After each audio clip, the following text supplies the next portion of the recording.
देखिए छात्रों,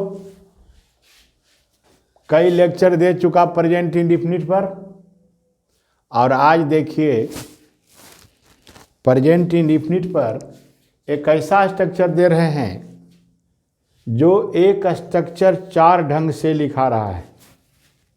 मतलब साफ है, ये चारों स्ट्रक्चर हमारे कंपटीशन में आते हैं। ये सबसे जो चौथे नंबर पर है, देखने में बिल्कुल अटपटा लगता है, परंतु can not but plus V1 serial में पूछ चुका है। छात्र को तो ख्याल नहीं रहता है, प्रश्न देखा छोड़ दिया, और नरेशन में भी इसका पूछता है। तो जैसे कहना यह है कि प्रेजेंट इंडेफिनिट में वर्ब के साथ एस यस या V1 लगना, ये तो कॉमन बात है, लग रहा है। इस चारों स्ट्रक्चर एक ही अंग्रेजी का है। पहला स्ट्रक्चर है या, इसी का एक का ही 2 नंबर, 3 नंबर और 4 नंबर, यानी इस वाक्य को इससे भी लिख सकते हैं, 2 नंबर से भी लिख सकते हैं, 3 नंबर से भी लिख सकते हैं और 4 नंबर से भी लिख सकते हैं। चारों का माने एक है, अंग्रेजी मीनिंग एक है। यदि हिंदी के वाक्यांत में ना पड़ता है अथवा ना है, तो इस चारों में से किसी से बनाएंगे। चलिए ट्रांसलेशन बनाएंगे या समझेंगे हमारे कंपटीशन में वाक्य आता कैसे है। बहुत से छात्रों को लगता होगा कि ही नीड्स टू या नीड टू ही तो प्रेजेंट इंडेफिनिट का पहचान है। नीड में एस लगा दिए, नीड में टू लगा के V1 कर दिए, तो नीड के बाद 2 + V1 या नीड्स के बाद 2 + V1 लगाने पर बाध्यता का वाक्य होता है, यानी लाचार होकर हम कोई काम करते हैं। जरा आप इसका स्क्रीनशॉट ले लीजिए स्ट्रक्चर का, तो फिर हम इस पर बहुत डिटेल करने जा रहे हैं।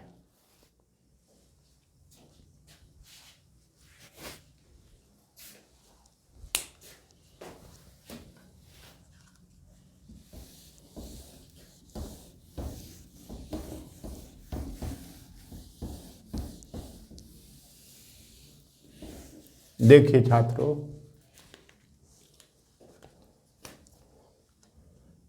तुम्हें पैदल जाना पड़ता है। सपोज कीजिए कि यह हिंदी है, ना पड़ता है पहचान हुआ, हिंदी वाक्य अंत में ना पड़ता है, तो हम उस चारों स्ट्रक्चर में से किसी को बना सकते हैं। यदि हम बोलते हैं you need to go on foot, go on foot पैदल चलना, गो ऑन फुट, इस वाक्य को चाहेंगे तो हम इस तरह से लिख सकते हैं, यू आर, उधर जो स्ट्रक्चर दिए थे, bound to go on foot, यह भी हमारा सही है।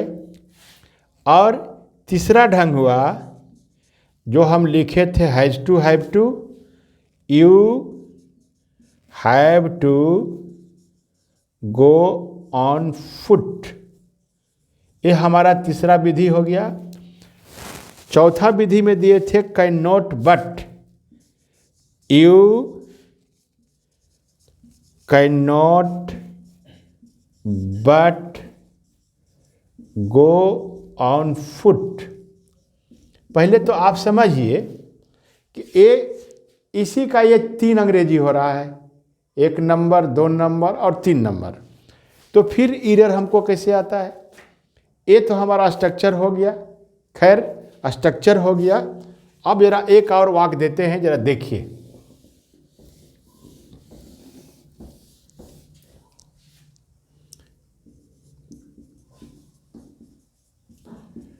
उसे सुबह में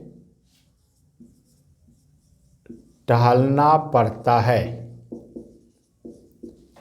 he needs to walk in the morning। देखिए छात्रों, ये वाक्य सही है। He needs to walk in the morning, इसी को हम चाहें तो EJMR बाउंड टू से लिख सकते हैं, हैज़ टू हैव टू से लिख सकते हैं, कैन नॉट बट V1 लगा करके लिख सकते हैं। तो कहने का मेरा मतलब यह है कि यदि इस स्ट्रक्चर को आप समझ लेते हैं तो परीक्षा में कंपटीशन में एरर कैसे आता है, इस बात को समझिए। यह तो हमारा वाक्य सही है। बहुत से छात्र पूछ देते हैं कि has to have to plus V1, कोई टेंशन नहीं हुआ। नहीं, अंग्रेजी को अंग्रेजी के ही दृष्टिकोण से देखिए। जैसे किसी वर्ड का सिनोनिम होता है, उसी तरह से एक सेंटेंस का कई अर्थ होते हैं, एक सेंटेंस का कई स्ट्रक्चर पर लिखा जा सकता है। तो नीड्स टू का ही दूसरा अंग्रेजी हुआ EJMR bound to, needs to का ही दूसरा अंग्रेजी हुआ have to has to plus V1, IC का अंग्रेजी लास्ट अंग्रेजी हुआ can not but plus V1। ये तो आया है, ये सब तो बराबर आते रहता है। ये CGL में आया है हाल में 17 से 18 के बीच, कैन नॉट बट वाला। तो अब देखिए, इसको हम फिर लिख देते हैं, तब हम कैसे एरर आता है। He is bound to walk in the morning, ऐसे हम लिख सकते हैं। हम चाहें तो इसे भी लिख सकते हैं, he has to walk in the morning. हम चाहे तो ऐसे भी लिख सकते हैं, he can not but walk in the morning. अब हम कहना क्या चाहते हैं? कहना तो यह चाहते हैं कि अब तक हम स्ट्रक्चर पर पकड़ बना लिए, मेरा स्ट्रक्चर सही हो गया, अब परीक्षा में आता कैसे है, अब इस पर ध्यान दीजिए।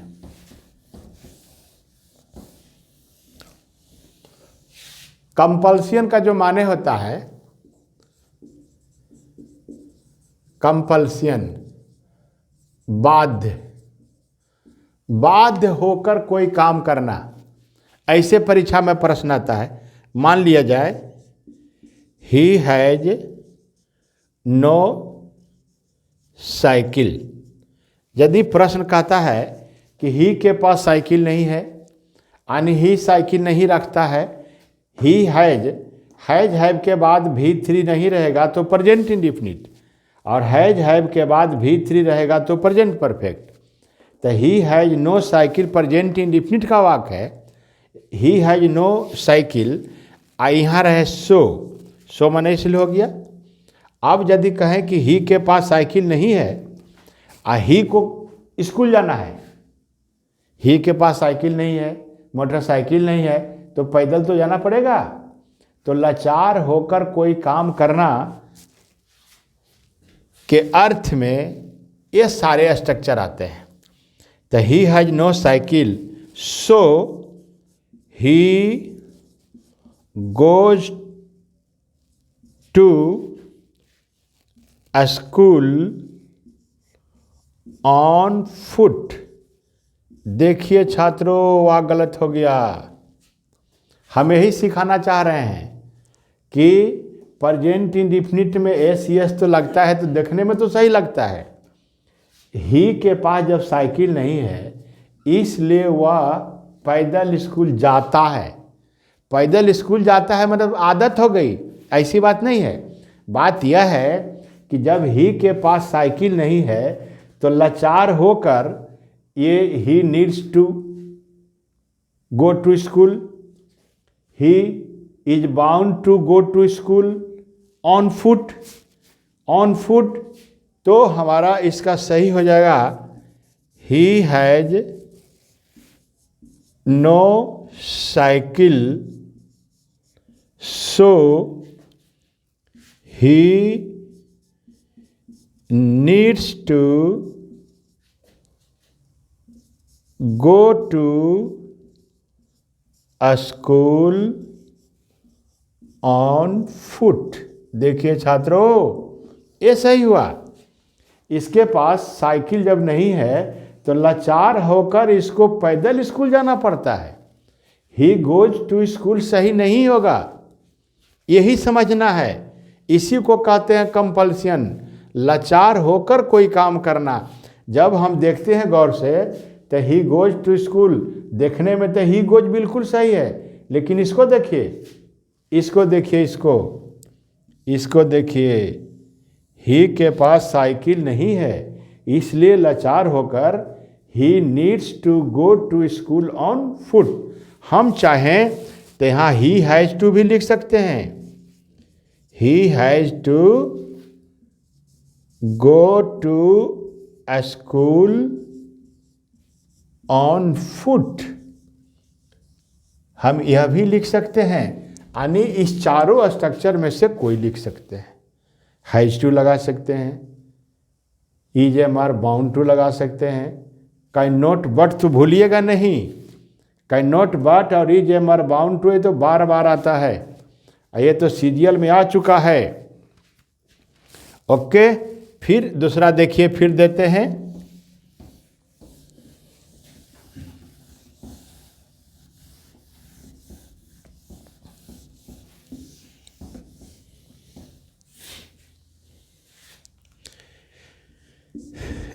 This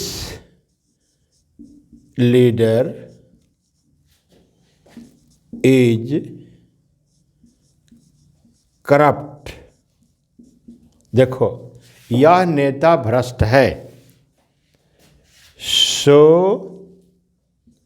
he needs to resign। Resign माने त्याग पत्र देना। देखिए बहादुरों, ये देखिए सेंटेंस सही है। यह नेता भ्रष्ट है, इसलिए इसको त्याग पत्र देना है। त्याग पत्र देना पड़ता है, भ्रष्टाचार के कारण यह गलती कर चुका है। लाचार होकर ही त्याग पत्र दे रहा है। करप्ट माने भ्रष्ट, भ्रष्ट के कारण इसको त्याग पत्र देना है। यहाँ त्याग पत्र देना है या त्याग पत्र देना पड़ता है। यदि ऐसा हम कहते हैं, this leader is corrupt so he resigns, ये गलत हो गया। ये भी प्रेजेंट इंडेफिनिट में सही है, लेकिन यहाँ देखिए दिस लीडर इज करप्ट, तो लाचार होकर ना त्याग पत्र दे रहा है। इसलिए ये सब हमारे जब एरर का सेट बनाएंगे तो हमको पता चलेगा। अब देखिए छात्रों, एक और स्ट्रक्चर लेके आ रहे हैं।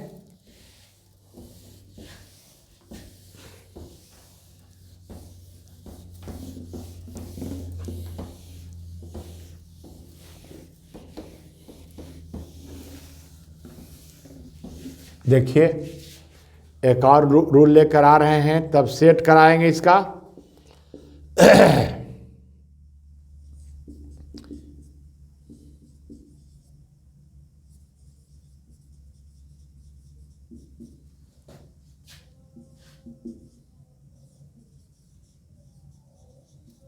देखिए, फिक्स्ड प्रोग्राम इन फ्यूचर, भविष्य में यदि कोई प्रोग्राम निश्चित हो, भविष्य में निश्चित प्रोग्राम का भाव व्यक्त रहे,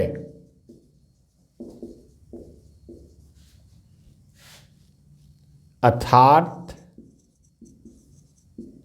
डेट, डे अर्थात समय निश्चित हो तो वह वाक्य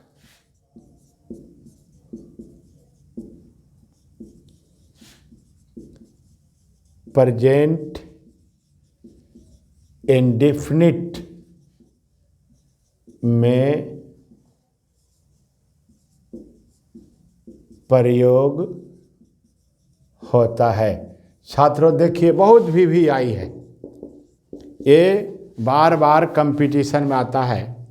मैंने फ्यूचर का कोई वाक्य यदि फ्यूचर इंडेफिनिट में समय निश्चित हो या निकट भविष्य में घटना घटने वाली हो तो वह वाक्य प्रेजेंट इंडेफिनिट में बदल जाता है।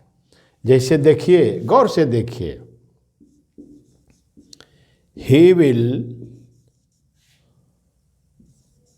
गो, देखिए ही विल गो, ये फ्यूचर इंडेफिनिट है, अभी सही है। ही विल कम, अभी सही है। हम फ्यूचर इंडेफिनिट नहीं पढ़ा रहे हैं, हम यह बताना चाह रहे हैं कि कौन सा कंडीशन आएगा कि यह वाक्य गलत हो जाएगा। यदि निकट भविष्य में यदि डेट, डे, दिन, तारीख निश्चित हो तो वह वाक्य फ्यूचर इंडेफिनिट में प्रयोग न होकर प्रेजेंट इंडेफिनिट में बदल जाता है। जैसे देखिए, ही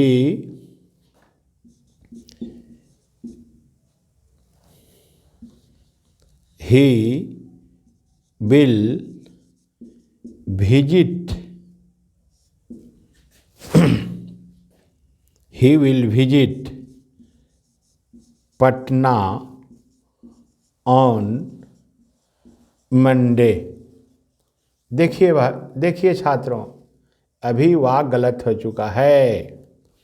देखिए, ही विल सिर्फ गो और कम का स्थान पर विजिट दिए हैं, उससे कोई अंतर नहीं है। यहाँ अंतर है, इसको देखिए, ऑन मंडे हो गया। फिर देखिए, अभी गलती है, ही विल विजिट पटना। देखिए छात्रों, ऐसा ही हो गया, खाली ऑन मंडे हटा दिए तो ही विल विजिट पटना मनो पटना का भ्रमण करेगा। यह फ्यूचर इंडेफिनिट है, वाक्य सही है, लेकिन इसी फ्यूचर इंडेफिनिट में ऑन मंडे लगा दिए तो ऑन मंडे क्या है, एक निश्चित समय हो गया, तो हमारा वाक्य गलत हो गया।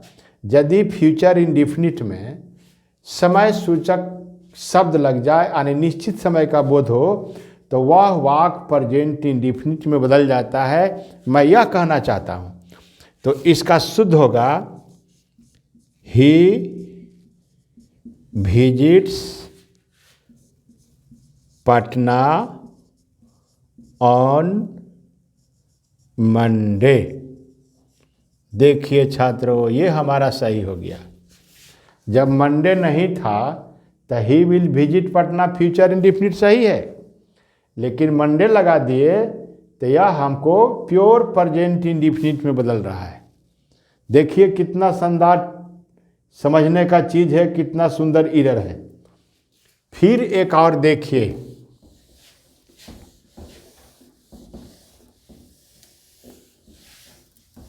गौर से देखिए, हम चाहेंगे कि आप एकदम कभी इस रूल को नहीं भूलें। The CM chief minister will come, देखिए अभी सही है, मैंने चीफ मिनिस्टर आएंगे, बिल्कुल ठीक है। The CM will come to my village, माने सीएम मेरे गांव आएंगे ऑन 6 जुलाई। देखिए छात्रों, वाक्य गलत हो गया। इसको देखिए, सीएम मेरे गांव आएंगे 6 जुलाई को। ये 6 जुलाई होने के कारण सेंटेंस गलत हो गया। समय निश्चित है, तो समय निश्चित रहेगा तो फ्यूचर का वह वाक्य प्रेजेंट इंडेफिनिट में बदल जाएगा। मैं यह कहना चाहता हूँ। तो इसका शुद्ध हो गया दिस सीएम, सीएम एक है तो ये हटेगा, comes to my village on 6 जुलाई। ये हमारा सेंटेंस सही हो गया। देखिए बहुत ही शानदार रूल है, बहुत ही आता है। मैं समझ रहा हूँ कि आप लोग बिल्कुल समझ चुके हैं। जब इसका सेट मिलेगा तो आपको और समझ में आएगा। देखिए निकट भविष्य में जो काम निश्चित हो वह प्रेजेंट इंडेफिनिट में। जरा फिर से गौर से और एक सेंटेंस दीजिए। The college will reopen. देखिए कॉलेज फिर से खुलेगा, इसका मतलब पहले बंद था। After corona. देखिए एकदम गलती हो रहा है सेंटेंस। कोरोना के बाद फिर से स्कूल खुलेगा, देखने में तो बिल्कुल सही लग रहा है, लेकिन निकट भविष्य में प्रोग्राम फिक्स है कि कोरोना के बाद ही खुलेगा, तो यह हुआ गलत हो चुका है। तो इसका शुद्ध होगा द कॉलेज रीओपन्स आफ्टर कोरोना। ये हमारा सही हो गया। इसके कारण गलती हो रहा है क्योंकि कॉलेज फिर से खुलेगा, तो निकट भविष्य में यदि कोई घटना घटने वाली हो और समय निश्चित हो, डेट तारीख, तो वह वाक्य फ्यूचर इंडेफिनिट में न प्रयोग होकर प्रेजेंट इंडेफिनिट में बदल जाता है। और नए साल के लिए पहले से ही आप लोगों को बधाई दे रहा हूँ। मैं चाहता हूँ कि अधिक से अधिक मेरे चैनल को सब्सक्राइब करें, लाइक करें, शेयर करें। Competitive English by JP sir पर हमेशा ध्यान रखें। धन्यवाद।